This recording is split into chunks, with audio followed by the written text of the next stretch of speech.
So the Knicks are in the conference finals. This series is going to be insane. Let's start with how dominant they were last night. The Knicks came out like they had a personal grudge against every rim in Boston. They flat out bulldozed the Celtics, and the numbers tell the whole story. A final score of 119-81 in a closeout game? That's a 38-point margin. And it wasn't even one of those games that got out of hand late. It was over before Boston could finish their Gatorade. They were up by 27 at halftime. That's not a typo. They nearly doubled Boston's first half total. And that wasn't because the Celtics were trying to experiment or be cute with the rotations. They just got flattened. Boston only had 37 points by the break. Jaylen Brown put up 18 of those himself, meaning the rest of the Celtics had a combined 19. 19? That's not just quiet, that's mute. Meanwhile, the Knicks had 4 players scoring in double digits by halftime. That kind of balance is brutal to defend, and the Celtics clearly had no answers. Then the third quarter happened, and the lead ballooned to 35. Boston had to yank their starters because it was either that or risk someone else collapsing from sheer frustration.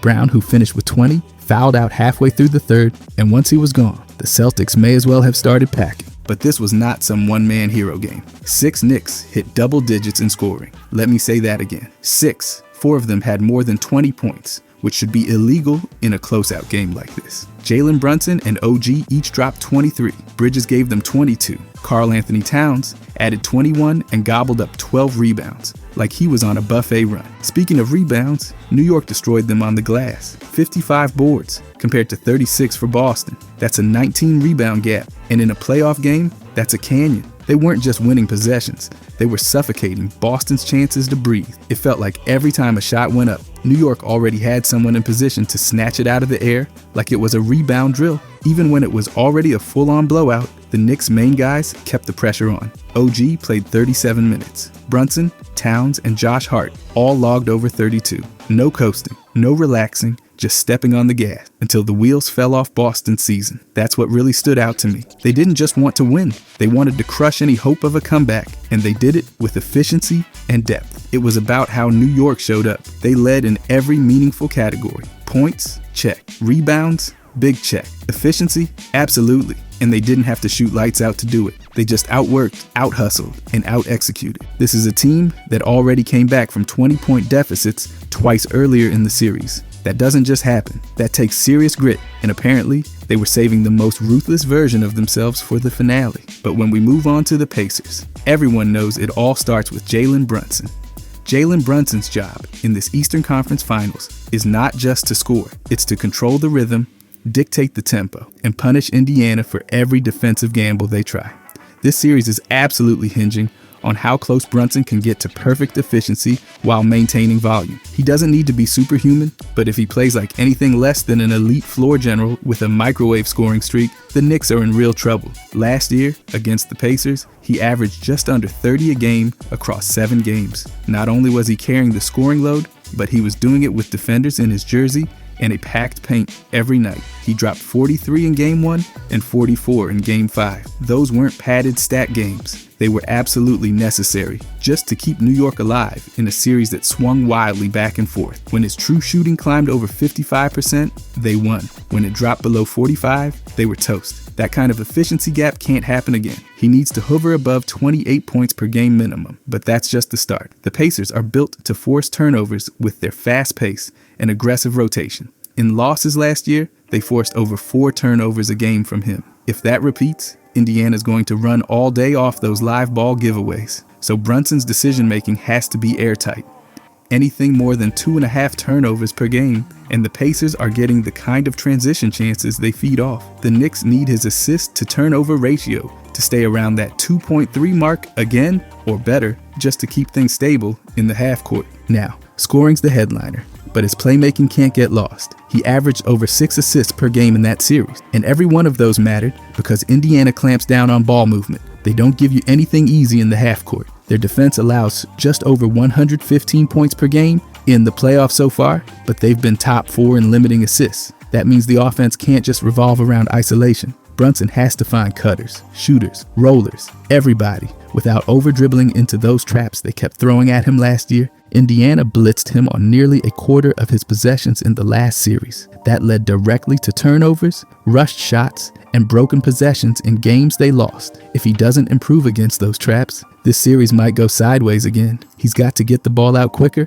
recognize doubles early, and avoid getting pinned near the sidelines. That's where Indiana eats guards alive. His patience and precision under pressure, not just his scoring, are going to decide if the Knicks offense works or dies in the mud. Defensively, no one's expecting Brunson to lock anyone up, but he's got to stay serviceable. He averaged almost 1 steal a game in last year's series, and he actually held Halliburton to 41% shooting when guarding him. That's solid, especially considering how many defensive rotations he's involved in. The Knicks need him to stay locked in on that end, just enough to not get targeted every time down. His plus-minus stayed positive in most of those games last year, and staying neutral or better in that category again would be a win in itself. Clutch performance? It's not optional. It's the whole game. Brunson averaged just over 8 points in the fourth quarter during the 2024 matchup. He shot 52% in those final periods, and it kept New York in games, even when they were sputtering elsewhere. The Knicks don't have a closer. If he's not firing late, there's no fallback option, so he's got to bring that same calm chaos in the fourth, controlling timeouts with buckets, making those hesitation dribbles count, and getting to the free throw line when things bog down. If his fourth quarter field goal percentage drops below 50, that's where this series tilts. Even in the regular season last year, he had strong numbers against Indiana. He played 3 games, averaged over 22 points, shot over 53% from the field, and nailed half his threes. That's exactly the kind of steady production they need. Not necessarily explosive every night, but consistent. In those games, his net rating was plus 12.4 when he was on the court. The Knicks don't need new miracles. They need that repeatable floor. But let's not act like this is going to be easy. Indiana's playing faster than almost anyone in the playoffs this year, second only to Denver in terms of pace. That kind of speed punishes lazy possessions and missed shots. That means Brunson's half-court isolation game has to be razor sharp. If he can get even slightly more efficient in that area, it helps them neutralize Indiana's transition game by keeping the tempo slow and controlled. Another thing that matters here, Indiana's going to target him in the pick and roll. They did it last year. They do it to everybody. If the Knicks are going to switch, Brunson needs help behind him. But when he's fighting through screens and sticking to his man, it saves the Knicks from having to collapse and give up corner threes. That's another subtle place where his effort level can swing momentum, even if it doesn't show up in a box score. The three-point shooting? That's where Indiana might try to bait him. He only hit 31% from 3 in the series last year. That's the soft spot. The Pacers are going to go under on screens, force him into long pull-ups, and dare him to beat them from deep. If he can push that number up to even 35%, it completely changes how Indiana has to defend him. It opens up his drive, forces help, and gets cutters like Hart and Bridges involved. But if he clanks from outside, Indiana gets to pack the paint and shrink the floor. It's a lot of responsibility, but Brunson's not new to it. This is the same guy who's had to carry the Knicks through games where the offense was basically him and a prayer. He's built for the load. He's just got to be the most efficient version of himself. Anything less than 30 points per game on 55% true shooting isn't going to be enough in this series. The margins are that tight. The Knicks don't need hero ball, but they do need consistent brilliance. He's already proven he can do it. Last year's series showed that even when things got ugly, even when shots stopped falling for everyone else, he could still put up 40. But that version of Brunson came with massive usage and heavy legs late in games. If he can deliver the same production this year, with even a slight boost in efficiency and decision-making, this team has a real shot at the finals. Bottom line, Brunson doesn't have to be flawless, but he has to be surgical. He has to cut Indiana apart with the kind of patient, explosive scoring, and elite shot selection that makes defenses collapse before the ball even hits the floor. And every pass, every possession, every turnover or non-turnover, it's all under the microscope. He's the key, the lock, and the entire door. If he keeps the scoring above 30, the assists over 6, and the turnovers under control, New York's offense will hum. And if he adds clutch execution and even a sliver of defensive resistance, the Pacers won't have enough to stop it. This series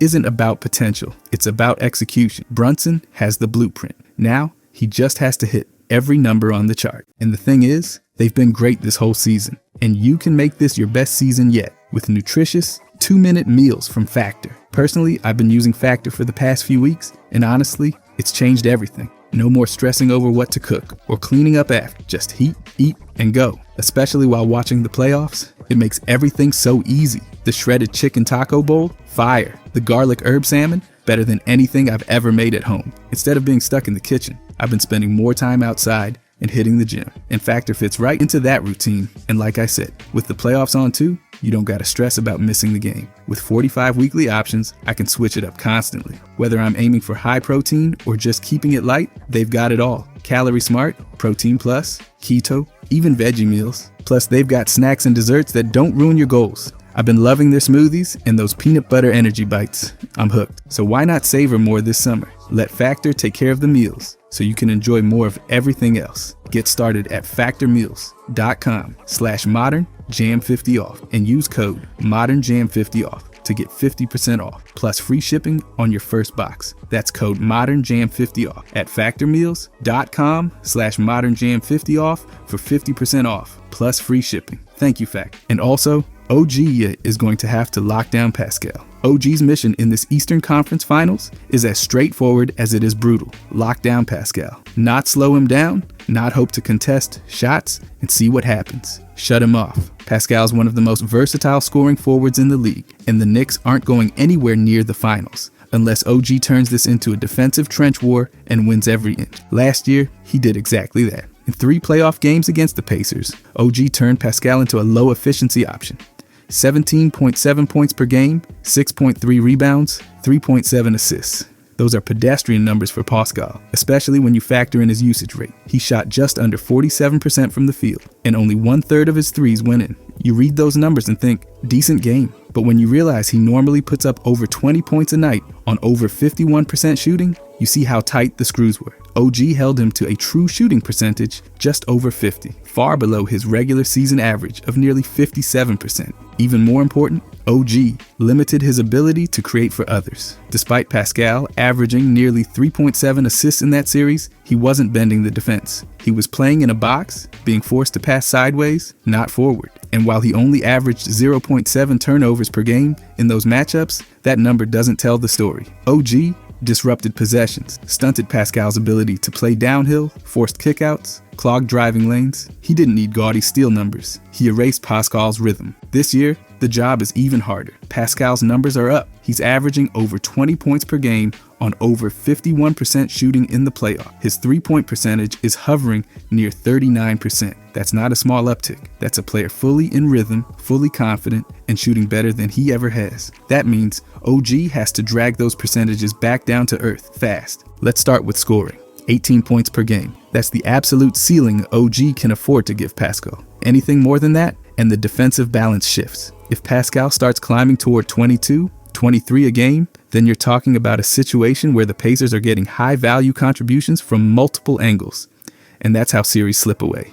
OG has already proven he can suppress Pascal's numbers. He needs to do it for an entire series. Not just flashes, but it's not just the point total. It's how those points happen. Pascal gets sneaky buckets, cuts, transitions, trail threes. He's not a guy you stop by just standing in front of him in the post. You've got to anticipate off-ball movement. OG can't just focus on standing ground in isolation. He's got to navigate screens, communicate switches, and not get lost when Indiana tries to force him into pick-and-roll coverages. The Knicks' entire defensive scheme depends on OG being the guy who can absorb the trickiest forward assignment without needing constant help. That's how you keep the rest of the defense intact. Let's talk about three-point defense. Pascal shot just over 38% from deep this year. That's deadly for a guy who already works well in the mid-post and off the dribble. OG held him to just over 33% from outside in their playoff matchups last year, and that drop mattered. The goal should be to keep him under 1 made 3 per game. That's a psychological victory as much as a statistical one. If Pascal's not confident from the perimeter, he gets easier to predict. He'll start hunting more inside, and that's where OG can start absorbing contact, drawing charges, and funneling him into contested twos. Not just open looks at the rim. Another area OG has to dominate, rebounding. Pascal averaged nearly 7 rebounds a game in the regular season, and if he starts getting second chance points or running off defensive boards, Indiana's tempo goes into overdrive. OG's been averaging just over 5 boards per game recently, but he pulled down 9 in the closeout against Boston. That's the version they need. Aggressive, bodying up, sealing off space, keeping Pascal from getting easy putbacks or starting fast breaks. It's not flashy, but it's how you stop Indiana from building momentum. Now let's talk turnovers. Pascal's ball security is good, but it's not perfect. He's a creative passer, but he telegraphs more than he should when pressured. OG needs to force at least 2 turnovers a game, not through gambling, but through consistent ball pressure and smart footwork. Force Pascal into crowded spots. Force him into late shot clock situations. The Knicks thrive when they can rotate off a forced pickup or jump a lazy pass. And OG's instincts, they're good enough to make that happen without compromising structure. What makes this even more important is that OG's defense doesn't just affect Pascal. It affects everyone. When Pascal can't create from the wing, Halliburton has to shoulder more responsibility. When Pascal is locked down, Indiana's offense becomes less balanced, more predictable, and easier to trap. OG's defense creates ripple effects. It's not just a one-on-one battle. It's a pressure point for the entire Pacers offensive ecosystem. The Pacers know this too. You can bet they're going to try to drag OG into actions where he can't stick on Pascal full time. Watch for off-ball screens, high switches, misdirection plays, anything to get OG on a different assignment. The Knicks can't afford to let that happen. If OG switches, they need smart recovery rotations. But ideally, you keep him on Pascal for as many minutes as humanly possible.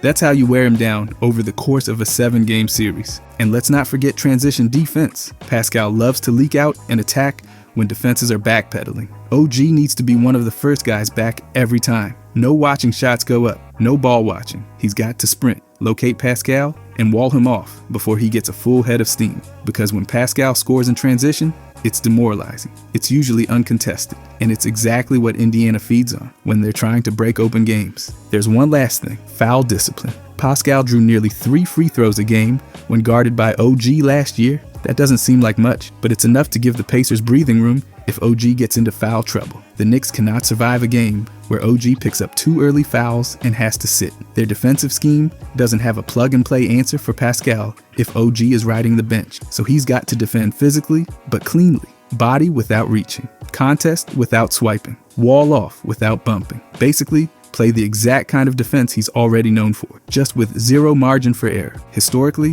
when OG holds Pascal under 50% true shooting, the Knicks win. That's not a coincidence. That's a blueprint. And it's not about making flashy highlight plays. It's about being relentless for all 48 minutes. Stay in his face. Stay on his hip. Keep the ball in front. Get a hand up on every jumper. Box out. Rotate back, communicate, annoy, distract, suffocate. OG doesn't need to score 20. He doesn't even need to score 10. He just needs to turn Pascal into a volume scorer who works for everything. Because if Pascal goes quiet, the Pacers go quiet. And if the Pacers go quiet, Madison Square Garden gets loud. So what does OG need to do? Limit Pascal to under 18 points. Hold him below 48% shooting. Keep him off the line. Win the rebounding battle. Strip 2 possessions a game out of his hands. Keep the 3-point line contested. Avoid foul trouble. And turn every Pascal drive into a chore. It's a tall order. But if anyone's built for it, it's OG. He's done it before. Now he has to do it again. Every night. Every possession. Until the Pacers run out of options or run out of time.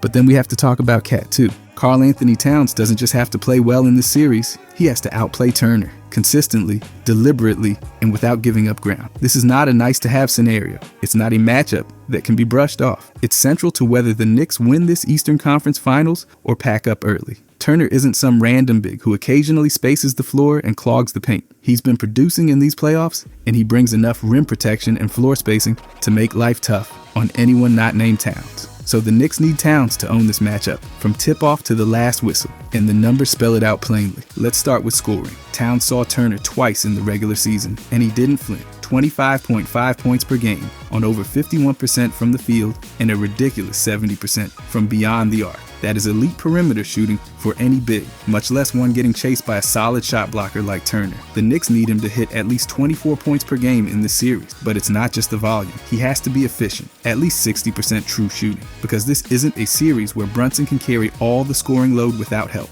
And Turner is no slouch. He's shooting over 64% true shooting himself during the playoff. If Towns slips below that, the Knicks lose their scoring edge in a position where they should dominate. And if you think that's just about knocking down a few jumpers, think again. Turner's been allowing over 52% shooting at the rim in the playoffs. That's an open invitation for Towns to go to work down low. In post-ups, Towns has been generating over 1.12 points per possession. That's in the top 15% league-wide. Meanwhile, Turner's post defense, less than 1 point per possession. That's a mismatch, and the Knicks have to press it over and over. Get Towns on the block, clear out, and let him go to work. If they try to double, Towns has to punish it with smart kickouts, which leads directly into the next point, playmaking. Towns had 0 assists in the 2 games against Turner this season.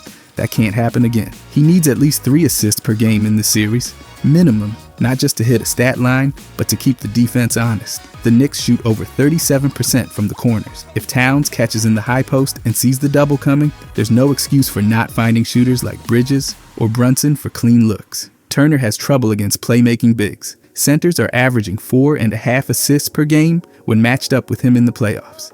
If Towns is passive, he's letting Indiana off the hook. Now rebounding, that's got to be an area of full domination. In the 2 regular season games against Turner, Towns grabbed 12 boards per game, including 4 offensive. Turner, by contrast, has been pulling down just 6 rebounds a night in the playoff. That is an absurd gap. Towns' total rebounding percentage is sitting around 18.3, while Turner's is barely over 12. That's not just a statistical edge, that's blood in the water. The Pacers are 29th in defensive rebounding during the postseason. That means every missed shot is a second chance opportunity just waiting to be grabbed. Towns has to crash the glass like his contract depends on it. If he gets 4 or more offensive boards a game, he can kill Indiana's transition game and pile up high-efficiency putbacks. But here's where it flips. Defense. Towns doesn't just need to score and rebound, he has to put a lid on Turner's offense too. And that means staying locked in every second. Turner's averaging over 16 points a game in the playoffs, shooting nearly 42% on catch-and-shoot threes. That's an elite clip for a big, and if Towns doesn't close out hard, it's going to cost the Knicks. The good news? Turner's three-point percentage drops from over 40 to about 33% when he's tightly contested. That means effort matters. Towns can't give him space. He's got to sprint out, get a hand up, and force those tougher looks. And on the interior, it's the same story. Towns held Turner to under 46% from the field in their regular season meetings. That's solid, but it needs to be the floor, not the ceiling. The goal should be to hold Turner to 14 points or fewer, with true shooting under 50%. If he gets into rhythm, especially with pick and pops, the Knicks defense stretches out and becomes vulnerable to cuts and backdoor action. That's the blueprint Indiana wants. Towns can't let it happen. Clutch time? That's where Towns has to show up big. He's been averaging nearly 7 points per fourth quarter in the playoffs, shooting over 58% true shooting in those minutes. He's already proven he can step up when things get tight. But this series needs more.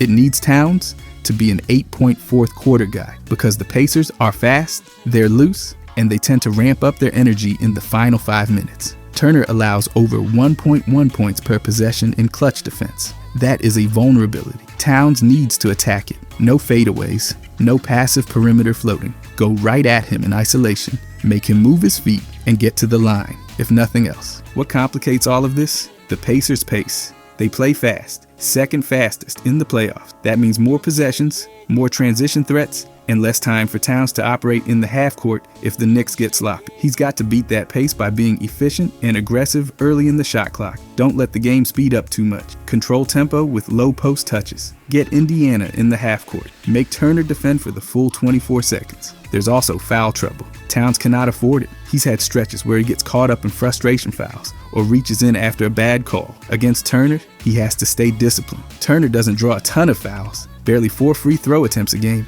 But if Towns picks up early ones on silly reach-ins, the Knicks lose their inside presence and the rebounding edge flips. That cannot happen. He's got to play smart, vertical, and physical without getting handsy. This matchup goes beyond stats too. It's about tone. When Towns sets the tone physically, the Knicks follow. When he's passive or floating around the arc, everything slows down. The Knicks need a locked-in, aggressive, and vocal Towns, especially in the first and third quarter. Those are the stretches where Indiana usually tries to push momentum, and if Towns plants himself in the paint and starts stacking buckets, boards, and assists early, it shuts that down. The historical data backs it up. In December of 2023, Towns dropped 40 and grabbed 12 against Turner. His team won by 18. That's not a coincidence. That's a blueprint. That's what this series needs to look like. Towns overwhelming Turner with a combination of physicality, finesse, range, and intelligence. Every time they go head-to-head, the Knicks need to win that matchup, on the scoreboard and in the tape. Bottom line, Towns doesn't have to be perfect, but he has to be relentless. He has to outshoot Turner, out-rebound him, outthink him, and out-execute him when it matters most. He's got to put up at least 24 points, grab at least 12 rebounds, dish out 3 assists, and shut Turner down under 14 points. Anything less, and the Pacers might steal this series out from under them. Anything more, and the Knicks just might punch a ticket to the finals. Overall, though, the New York Knicks, standing on the edge of the Eastern Conference Finals, fueled by one of their most dominant playoff wins in decades. The Celtics were dismantled, flattened, dragged across the hardwood, and left to think about their off-season plans before the buzzer even sounded. And now the real test begins, not because the Pacers are somehow a scarier team, but because sustaining that level of focus, execution, and fire over an entirely new series is where contenders are separated from paper tigers. Everything, absolutely everything, hinges on execution from this point forward. The Knicks aren't underdogs anymore. They're not playing with house money. They just stomped one of the East's elite. And with that win comes a new kind of pressure. They've got expectations now. And expectations aren't kind to teams that flinch. The key pillars of this series are already carved into place. Brunson has to orchestrate. OG has to suffocate. Towns has to dominate. It's that simple. And yet, it's anything but. The Pacers aren't showing up to hand the series away. They're a team built on pace, creativity, and disruption. They want chaos. They want transition. They want you to second guess every pass, every rotation, every decision in crunch time. The Knicks, they have to bring the opposite. This has to be a series of control, slowing the game down, crushing possessions on the boards, moving with intention, making every Indiana run feel like a temporary inconvenience instead of a momentum shift. And that means everyone's got to play their role, like it's the only job in the world. Jalen Brunson will always be the heartbeat of this team. When he's in control, the whole machine purrs. When he's patient, deliberate, calculating, the offense doesn't just function, it smothers. It wears you out. But the second he loses rhythm, starts forcing shots, or turns into a turnover magnet, the wheels get shaky. It's not just about buckets. It's about timing, spacing, flow. His job in this series is to bend Indiana's defense without breaking his own team's pace. He doesn't need to play hero ball. He needs to play surgeon ball. Cut them open with precision, and Brunson can't be alone. This is not the series for solo acts. The Knicks need OG to be a wall. Pascal isn't a guy you guard. He's a guy you have to shrink. You have to box in his options, deny the kickouts, take away the short roll, bait him into long twos. When OG is on his game, Pascal becomes a volume scorer forced into low return decisions. That's what they need. Every time Pascal feels pressure, it has to be OG's fingerprints all over it. OG's value isn't in a stat sheet. It's in the way the opposing offense slows down when he's lurking. It's in the hesitation before a drive, the extra pass that turns into a deflection, the silence in a building when a breakaway layup turns into a contested floater. His defense is like a cold front. You don't always see it coming, but when it's there, everyone feels it. And then there's Karl Anthony Towns. This series is built for him. It's not just about who's the better center. It's about who controls the interior, who tilts the floor, who breaks down the game plan with mismatches. Towns has the skill set to turn Turner into a defensive liability, and he has to press that advantage again and again. But more than anything, he needs to set the tone. No drifting, no hesitation. When Towns plays with purpose, the Knicks become a different team. They get big, they get physical. They start grinding possessions down until Indiana is the one calling timeouts, trying to regroup. Towns doesn't need to lead in points. He needs to lead in presence. Whether he's setting high screens, posting up, boxing out, or dropping back into coverage, his impact has to be undeniable. That's the version of him New York needs. Because once he commits to controlling the glass and anchoring the paint, the rest of the Knicks follow. And none of this happens without cohesion. The stars can shine, but it's the team that wins. Josh Hart's hustle, Mitchell Robinson's rim presence. It all has to lock into place. The Pacers are relentless. They'll bait you with tempo. They'll swing the ball side to side until your rotations crack. They'll hit corner threes, sneak in transition layups, and suddenly be up 6 before you even realize the game has shifted. The Knicks can't afford to blink. Every defensive set has to snap into place like clockwork. Every rebound needs 2 hands. Every cutter needs a body in front of them. Because this series is going to be brutal. It's not going to be pretty. There will be stretches where nothing falls. Possessions that end with the ball hitting the side of the backboard. Games decided by 1 or 2 wild swings. The Knicks have to be ready to absorb all of that and keep swinging. This is where toughness matters. Not just physical, but mental. This team has clawed back from 20-point deficits. They've played through injuries. They've turned series around with sheer force of will. That grit isn't optional here. It's the foundation. When Indiana runs a 10-2 spurt and the crowd goes dead quiet, someone has to step in and change the temperature. Not with a miracle shot, but with a box out, a smart cut, a pass that leads to the right shot instead of the fast one. This is not a team that wins because of one guy. They win because when things fall apart, they don't. They lean in, they adjust, they grind. The Knicks are in the Eastern Conference Finals. That's not a fluke. That's not luck. That's what happens when talent meets resilience. And now it's about taking that next step. Not with hype, not with headline, but with execution. Game after game, quarter after quarter, until the final buzzer decides who's still standing. The Garden will be loud. The pressure will be high. The moments will be heavy. But this team, if they do their jobs, if they hit their marks, if they refuse to blink, they've got a shot at something bigger. And if they get there, it'll be because they earned every second of it. If you guys enjoyed this, I'll be posting every day during this playoffs. I genuinely appreciate if you could subscribe. Thanks for watching.